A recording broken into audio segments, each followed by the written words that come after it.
वामविभागे गिरिजा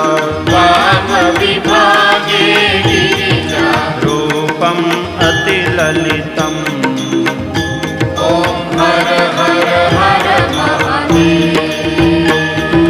सकल शरीरे मनसि जकृत भस्माभरणम् शिवकृत भस्माभरणम्